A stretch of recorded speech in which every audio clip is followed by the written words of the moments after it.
Bonsoir à toutes et à tous et bienvenue dans la nouvelle saison de Millennium se raconte, le rendez-vous qui donne la parole aux Bruxelloises et Bruxellois qui pensent l'avenir autrement.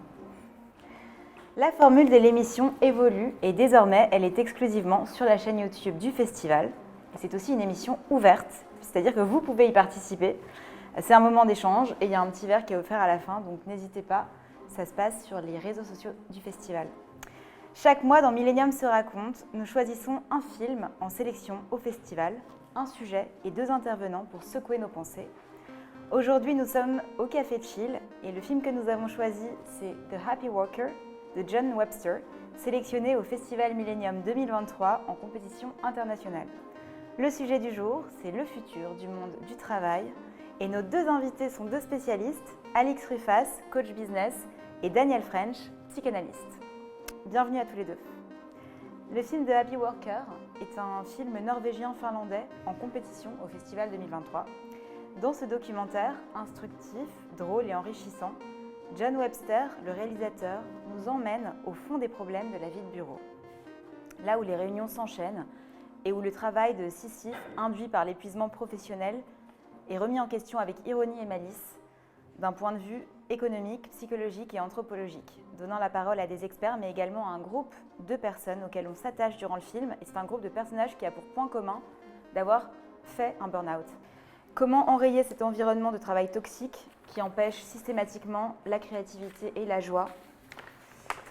Ce film donne des réponses, cherche les réponses et les trouve dans des managers incompétents qui ont souvent des notions d'ingénieurs et qui pensent pouvoir réparer des problèmes comme on peut réparer des machines, mais aussi dans l'enfance et dans le système scolaire. Ce soir, dans Millennium se raconte, nous prolongeons la thématique de ce film avec un échange axé solutions sur le futur du monde du travail, comment imaginer un travail sur mesure allié à nos passions, quelles sont les solutions créatives, durables et différentes à apporter, quel est le futur possible du monde du travail. Autour de cette table, 2 spécialistes qui expérimentent chaque jour la réparation, notamment de notre rapport au travail, ou la reprogrammation, comme dirait Alix. Alix, je te présente, tu es coach business depuis 2018. En 2018, tu as quasiment fait un burn-out qui a été révélateur. Donc tu as quitté ton travail et tu t'es lancé dans le coaching transformateur qui aujourd'hui t'épanouit pleinement et en fait est ta révélation, ta mission de vie en tout cas. Tu es certifié en mindset coaching, en programmation neurolinguistique et en hypnose.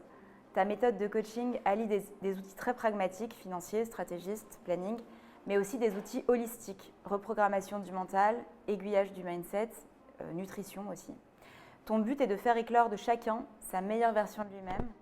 À ce jour, tu as coaché plus de 500 personnes à travers le monde, tu as dirigé plus de 15 retraites aussi dans le monde et tu as créé des dizaines de programmes en ligne transformateurs. Avant de te fier à ton instinct et d'ouvrir cette entreprise, tu as travaillé pour diverses universités à travers l'Europe, le monde des startups et les Nations Unies. Tu sais ce qu'est la vie de bureau, tu sais aussi ce que tu ne veux plus et tu sais ce que tu veux. Ton presque burn-out a été révélateur et donc t'a permis de te lancer dans le coaching, on va en parler plus tard. Daniel French, vous êtes médecin psychiatre, diplômé en master psychiatrie de l'ULB, obtenu d'ailleurs avec la plus haute distinction et vous avez obtenu aussi le prix Jean-Louis Zanco. Vous êtes également spécialisé en clinique psychothérapeutique et en orientation systémique, c'est-à-dire la psychologie qui touche aux systèmes humains, le couple, la famille et ce qui nous intéresse aujourd'hui, c'est le travail. Vous travaillez aussi à la Commission européenne. Vous avez ajouté une corde à votre arc qui nous a interpellés, qui est la certification ACT, thérapie d'acceptation et d'engagement. C'est une thérapie comportementale humaniste et existentielle développée dans les années 90. Et sa définition pourrait se traduire par cette question. Si vous aviez le choix d'agir en cohérence avec la personne que vous êtes et non de réagir à une situation, que feriez-vous? Tous deux, vous partagez des valeurs humanistes et axées solutions. Merci d'être présents et bienvenue autour de cette table.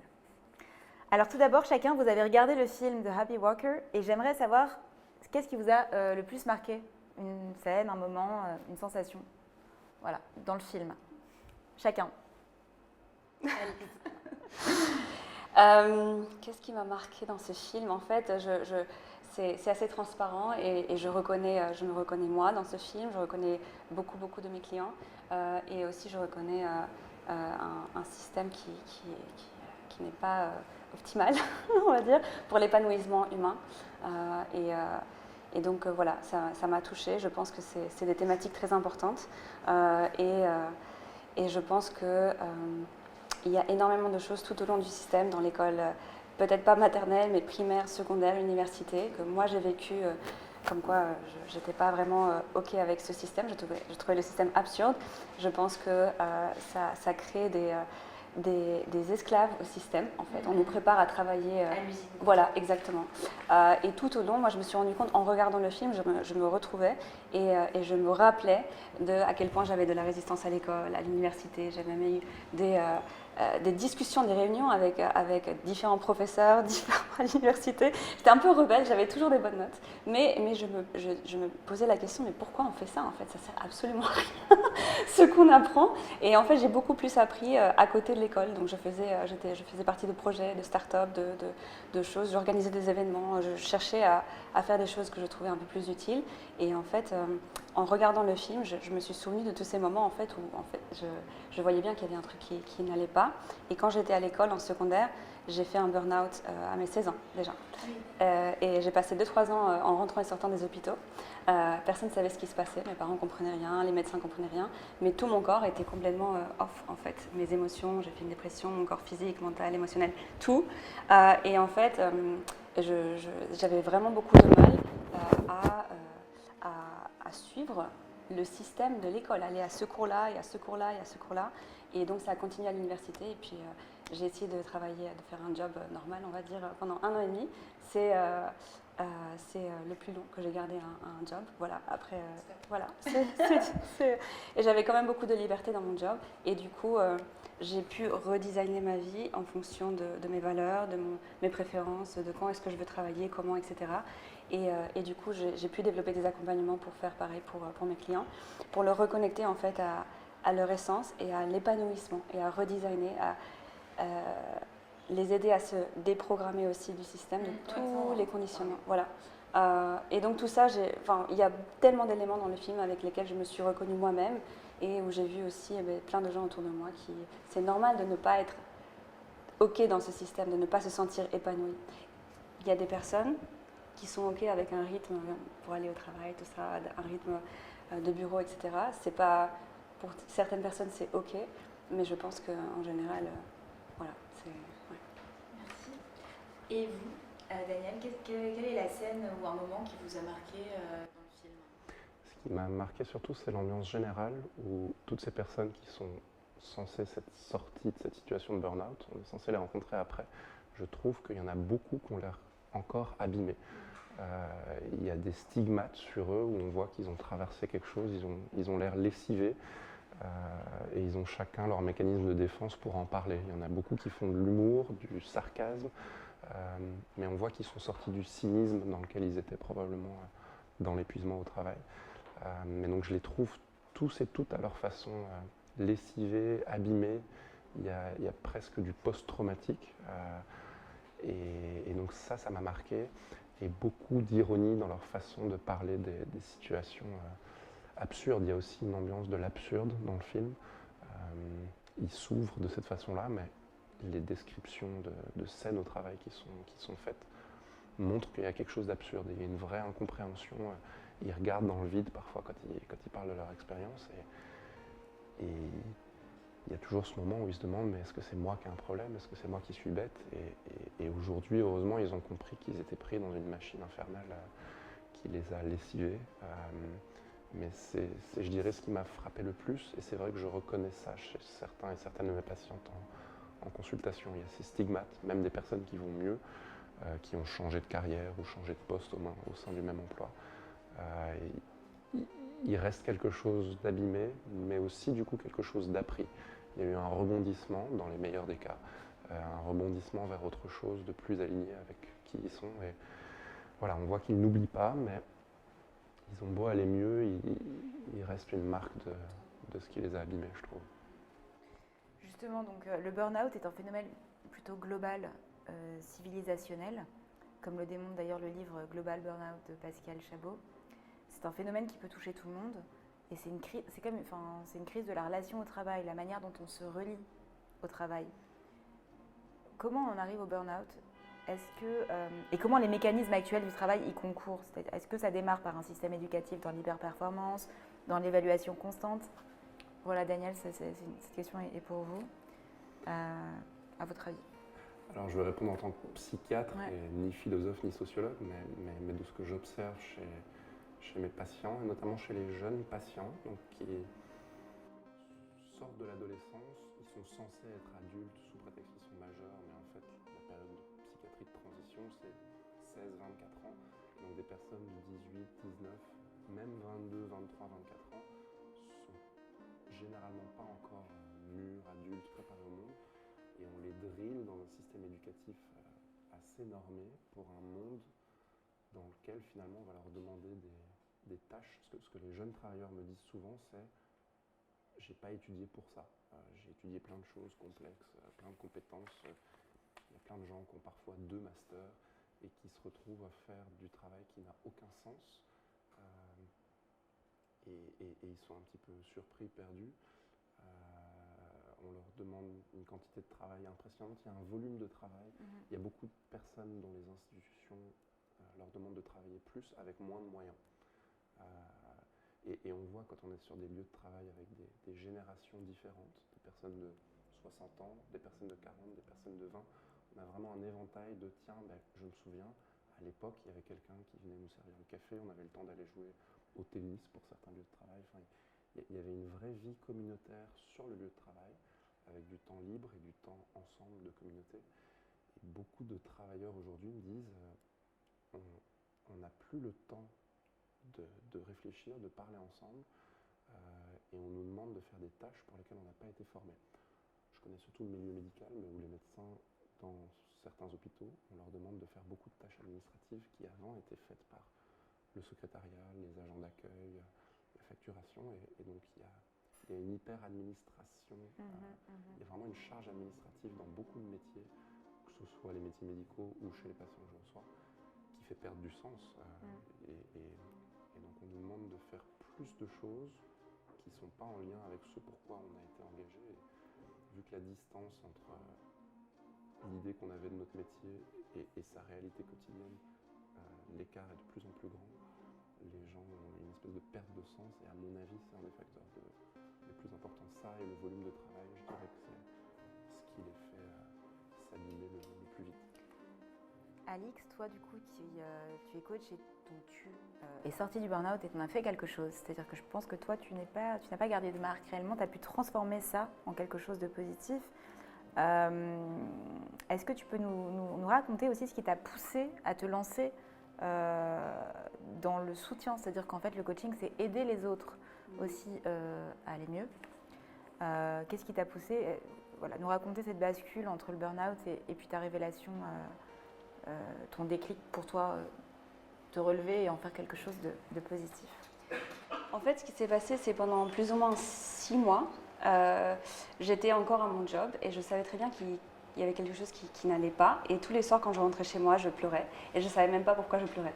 Mais en fait, c'était juste, je voyais très bien qu'il y avait un truc qui n'allait pas.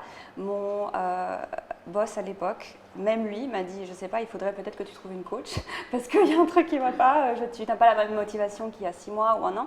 Et les personnes autour de moi aussi, en fait. Et quand les gens autour de toi commencent vraiment à s'inquiéter, c'est là où j'ai commencé à faire des recherches. Et donc, j'ai commencé par faire des recherches en ligne, des méditations guidées, des choses, comment trouver sa mission de vie.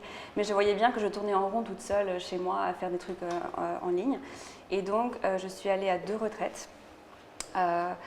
C'était la première fois que j'allais à des retraites. Je suis allée à 2 retraites différentes en Italie et en Espagne, qui m'ont vraiment beaucoup marquée.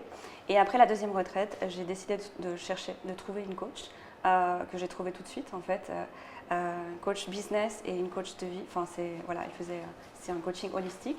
Et donc, elle m'a donné la confiance et la clarté que je n'arrivais pas à trouver toute seule. Et 1 mois après avoir commencé à travailler avec elle, en fait, j'avais la clarté nécessaire pour partir de mon job et la confiance nécessaire aussi parce que je ne savais pas quoi faire. Et donc, j'étais tellement saturée que j'ai juste quitté mon job sans plan de business et rien du tout. Et en l'espace, le mois où j'ai quitté mon business, donc mon job, c'était en février 2018, j'ai eu 2-3 semaines comme ça chez moi, j'ai pas pris de vacances. où tout à coup j'avais beaucoup plus d'énergie parce que j'avais pas la charge d'aller tous les jours au travail qui me pesait. Je voyais des gens, j'étais entourée de gens avec qui j'avais rien en commun. Voilà. Je voulais pas devenir comme eux, on n'avait pas les mêmes valeurs. Enfin voilà, j'ai bien vu qu'il y avait un décalage. Et tout à coup, juste le fait en fait de ne plus aller là et de ne pas passer en fait toutes mes journées là. Tout à coup, j'avais beaucoup plus d'énergie, beaucoup plus de créativité. Et en l'espace de plus ou moins 3 semaines, avec ma coach, j'ai décidé de lancer mon coaching. C'était quelque chose que je faisais déjà avant. Je travaillais dans le monde des startups, donc j'ai fait ça pendant plusieurs années. Je l'avais fait pour les Nations Unies. Donc j'ai juste décidé de centraliser tout ce que je faisais dans mon propre business. Et ça a très bien fonctionné depuis le début. J'ai tout de suite gagné beaucoup plus qu'à mon job. Et j'ai vu que ça fonctionnait, que j'avais plus de liberté, que j'ai pu commencer à voyager. J'ai été pendant 2 ans nomade digital, j'ai voyagé partout dans le monde en développant mon business. Et donc du coup, tout ça, je voyais que ça fonctionnait et ça me donnait beaucoup d'énergie pour le partager aussi aux autres. Donc je dis toujours, il y a plein d'autres alternatives, il y a plein de possibilités, mais le problème c'est qu'il y a tellement de programmation. Même moi, quand je voulais quitter mon job, heureusement que j'avais ma coach, parce que tout le monde autour de moi me disait mais tu es folle, mes parents me disaient mais tu es folle, on va pas t'aider, maintenant tu t'en sors toute seule, parce que voilà, mon boss, tout le monde me disait non mais ça va être la galère quand tu partiras, etc. Et il y a tellement, la programmation est tellement forte et puissante, comme quoi on doit vraiment rester esclave du système, Ouais. soi-disant, Oui. que heureusement. C'est ça. Ouais. C'est aussi une programmation. Ouais. Et c'est vrai que, justement, pour revenir au film, il y a une personne interrogée dans le film qui nous parle du rôle qu'a joué l'enfance dans sa pression en fait, vis-à-vis du travail. Elle a été l'aînée, elle devait réussir, montrer la voie, donc elle faisait du patinage artistique de haut niveau, mais elle a abandonné pour étudier le droit parce qu'elle était persuadée que c'était la voie de la réussite, de la raison, que ses parents aussi voulaient. Et en fait, c'était une injonction. Et elle a fait un burn-out. Et Daniel, justement, comment reconnaître certains schémas bloquants de l'enfance, ou comment nous libérer pour oser aller vers ce qui nous anime profondément? Comment on peut reconnaître des schémas répétitifs qui, au fond, sont des schémas aussi bloquants, qui peuvent ensuite nous mener au burn-out? La plupart des personnes qui ont un profil qui risque de mener au burn-out, c'est souvent des gens extrêmement perfectionnistes, hyper enthousiastes, qui veulent des bons résultats. C'est tout sauf des personnes paresseuses. Et c'est des personnes qui ont tendance à toujours aider les autres avant de penser à elles-mêmes, à accomplir leurs tâches et à même faire au-delà. Ils portent tout sur leurs épaules. La question que vous me posez, c'est au niveau de l'enfance. Est-ce qu'il y a des signes qu'on peut repérer de ce niveau-là?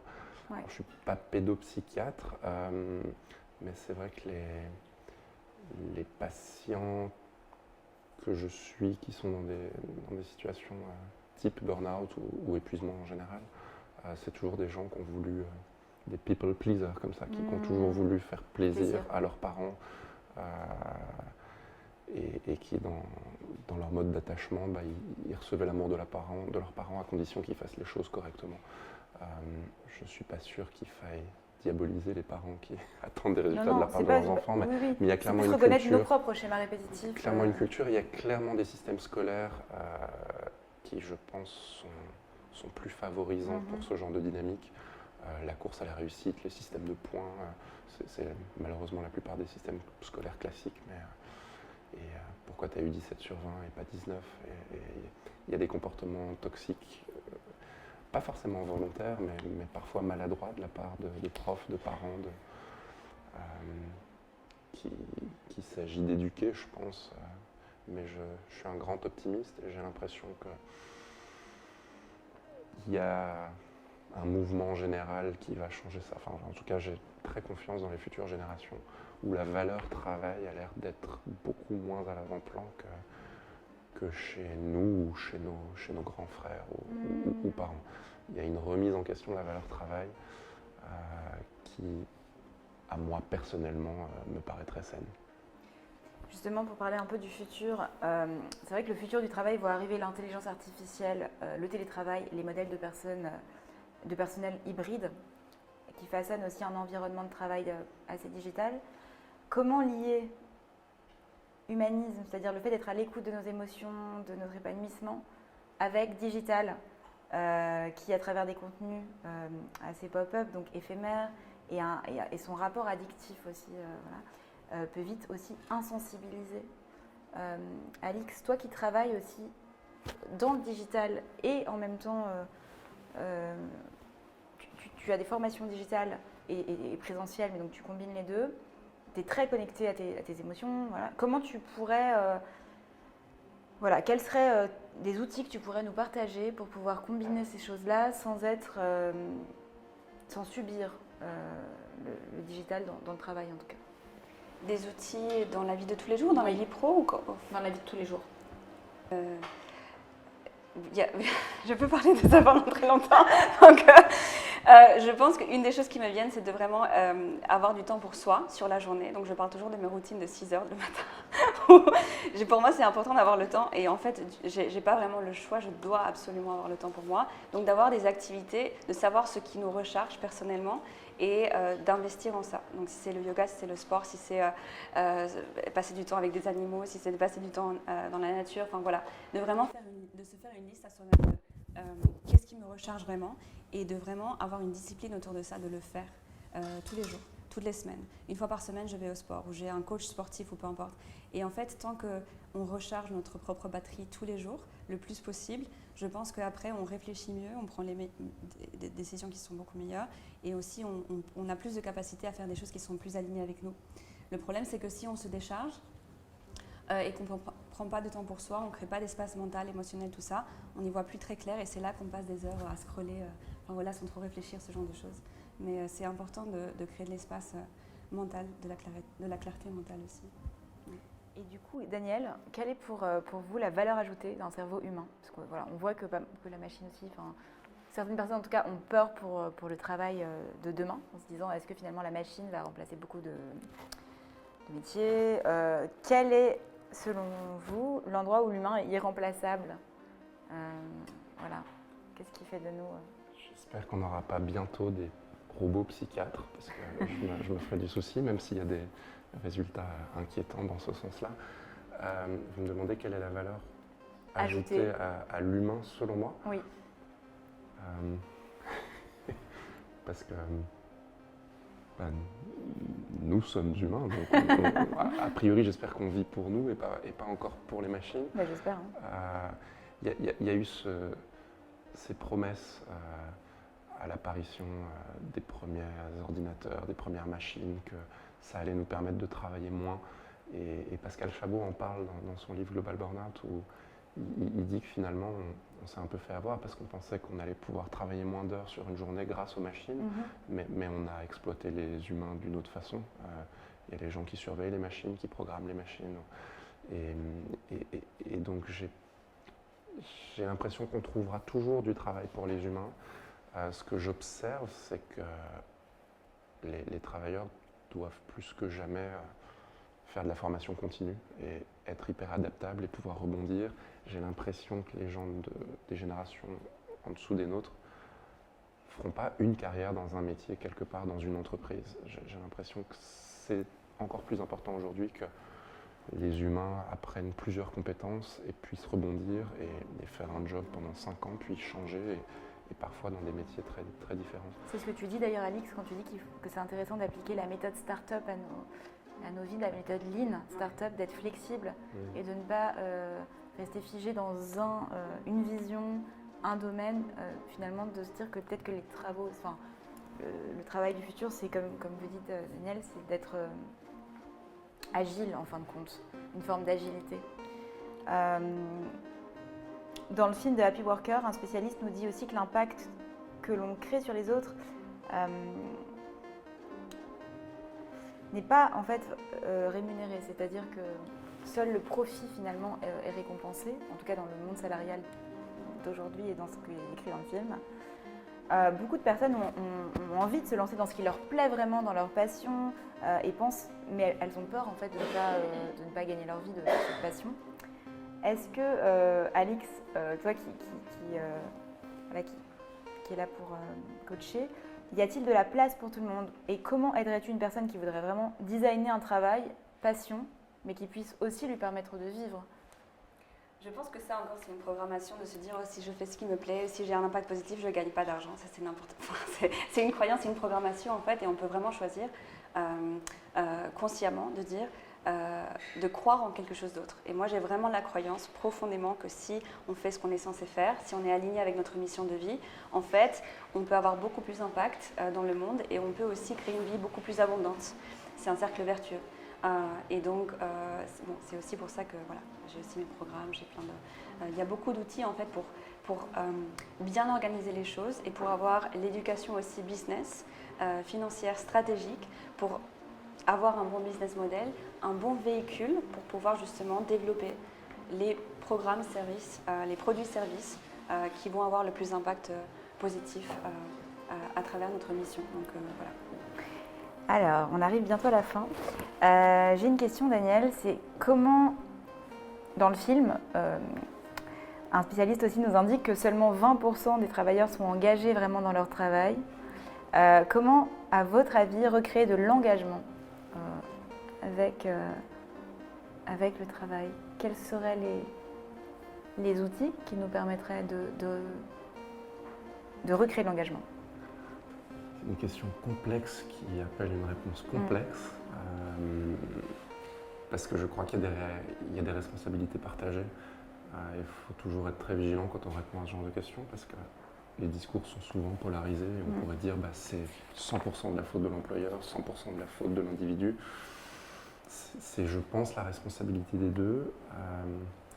J'ai l'impression, alors je suis biaisé parce que je suis médecin psychiatre, donc je vois des personnes qui par définition ont une demande et ne sont pas spécialement épanouies, mais j'ai l'impression que beaucoup des personnes que je reçois ne sont pas tout à fait au clair sur ce qui est important pour eux, quelles sont leurs valeurs de vie. Et Alix, vous parliez de faire des métiers qui sont alignés avec nous-mêmes. Et je trouve qu'on n'insiste pas suffisamment sur cette notion d'identifier, mais qu'est-ce qui est important pour nous? Pas qu'est-ce qui est important pour nos parents. Il y a beaucoup de jeunes, et parfois de jeunes adultes, qui vivent pour satisfaire les attentes explicites ou implicites de leurs parents. Et je pense que déjà, si les individus faisaient le point sur qu'est-ce qui est important pour moi, et de vraiment se poser la question et d'expérimenter ça, je pense que beaucoup ne se retrouveraient pas dans des boîtes problématiques, ou alors ils en partiraient plus vite. Mais il y a aussi des phénomènes d'emprise, il y a de stress, il y a la réalité, il y a des principes de réalité qu'il faut se payer un toit et manger et tout ça, donc parfois on se retrouve malgré nous dans des travaux alimentaires, mais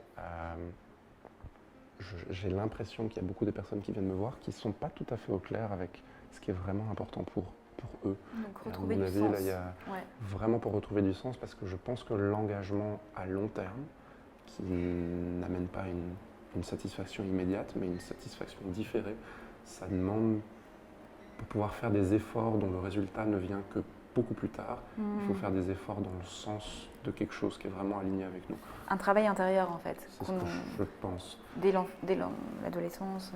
Parce que si les récompenses de nos efforts viennent très loin, mais que ces récompenses ne sont pas vraiment des choses qui sont importantes pour nous, je pense qu'on va se démotiver ou faire un burn-out ou quoi. Et donc j'ai l'impression que pour tenir sur la durée, il faut que l'effort ait du sens et que ça nous fasse vibrer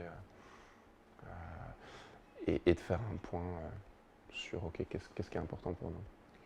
Alors, c'est la dernière question, c'est la vision idéale du travail du futur. Quelle serait-elle pour vous? Pour toi, Alix? Vision idéale.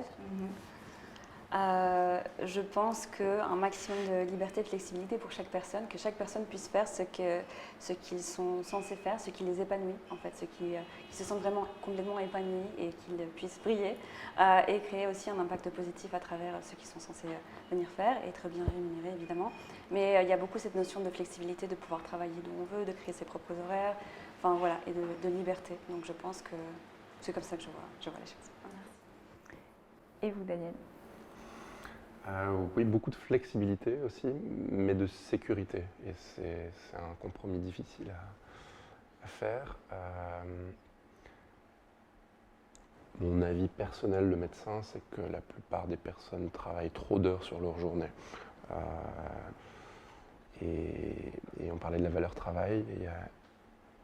Il y a de jeunes personnes qui m'ont dit, moi, travailler de 9h à 17h, ça ne me satisfait pas. Donc il y a beaucoup de vieux réacs qui pourraient réagir à ça, mais je pense que 9h, 17h, ça ne convient pas si le métier qu'on fait ne nous satisfait pas. Je pense qu'il y a moyen de trouver une voie où le nombre d'heures n'est pas si grave et où finalement le travail fait aussi partie de la vie de soi. Je ne sais pas si ma réponse est tout à fait claire, mais je trouve qu'en tout cas il faut plus de flexibilité sans tomber non plus dans certains travers du télétravail qui certes offrent une flexibilité. Il n'y a pas toujours une raison d'être présent à un bureau où il n'y a pas toujours quelque chose à faire. Un penchant un peu pervers du télétravail, c'est que les gens sont hyper individualisés. Et même s'il y a les réunions Zoom, dans les réunions Zoom, on ne se regarde jamais dans les yeux. On regarde les yeux de l'autre dans l'écran, ou alors on regarde sa caméra, mais il n'y a jamais ce contact visuel. Et je pense que ça a l'air de rien, mais que c'est très, très frappant. Et dans les lieux de travail que je fréquente ou dont j'entends parler, où le télétravail depuis le Covid est devenu une espèce de règlement hybride, les bureaux sont vides, les gens se sentent seuls, ils sont dans leur bureau et il n'y a personne avec qui faire la pause café ou des choses comme ça. Donc de la flexibilité, mais quand même un effort de communauté. J'ai l'impression que l'homme est un animal social et je crois que ce serait dangereux qu'on finisse tout seul devant nos écrans comme dans certaines dystopies. Donc flexibilité et communauté, c'est les deux mots qui ressortent de votre vision idéale du futur, travail du futur. Merci beaucoup Alix et Daniel pour votre intervention ce soir. Merci au Festival Millennium, à Zlatina et Lubo qui produisent l'émission, ainsi qu'au Café Chill et à Nancy Essaoui qui nous accueillent si chaleureusement. Merci à Claire à l'organisation, Vivien à la caméra, au son et toute la belle équipe derrière l'émission. On se retrouve le mois prochain avec de nouveaux invités éclaireurs. C'était Millennium se raconte. Je vous souhaite à tous une très belle soirée, pleine d'espoir et d'idées.